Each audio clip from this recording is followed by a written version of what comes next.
L'EPN, l'espace public numérique de Neuchâtel, a organisé de janvier à avril 2017 un atelier nommé Utopia dans lequel des jeunes âgés de 12 à 18 ans ont créé leur ville idéale.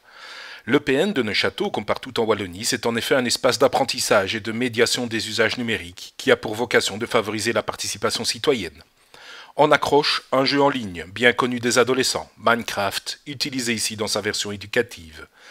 L'exercice s'appuyait cependant tant sur une approche urbanistique que sur une réflexion citoyenne. Les stagiaires se sont ainsi positionnés sur des sujets tels que la démocratie, la place du beau dans la ville, le rapport à la loi et les droits fondamentaux, par exemple.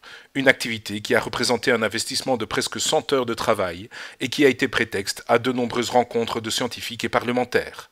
De quoi sans doute créer de nouvelles vocations parmi les plus jeunes et alimenter leur volonté citoyenne. Rencontre avec Christophe Van Goutem, responsable de l'atelier et de l'EPN de Neuchâtel, qui nous en dit plus.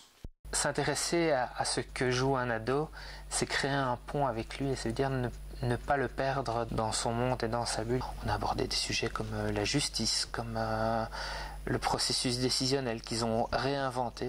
Et puis finalement, dans le jeu, ils se sont confrontés à des problèmes citoyens. La ville parfaite, elle a quoi comme but ?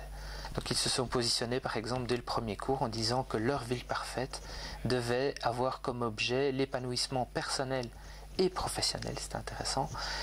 Le loisir est venu en dernier lieu. Dès le début, ils se sont partagés des tâches, des responsabilités en fonction de ce qui leur plaisait et de ce qu'ils savaient le mieux faire. Donc le groupe a aussi reconnu un savoir-faire à certains, mais les mots d'ordre qui sont vraiment venus, c'est une certaine solidarité. Dans la progression dans la ville, c'est-à-dire que c'est au fur et à mesure et tous ensemble qu'ils s'y mettent, ils ont compris qu'il était facile de critiquer.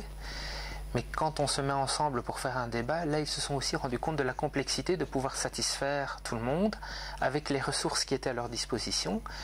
Et donc la notion de priorité est aussi rentrée dans leur équation. Les jeunes ont compris que la ville idéale, c'est pas celle qu'on va bâtir sur un modèle qui serait idéal, c'est celle qui va s'améliorer au fur et à mesure et tendre vers la ville idéale. Et dans ce cadre-là, ils doivent eux aussi devenir des acteurs. C'est un bon petit saut d'âge sur ce que pourrait devenir la citoyenneté dans les prochaines années. Ces ateliers ont comme intérêt de semer des graines de possible.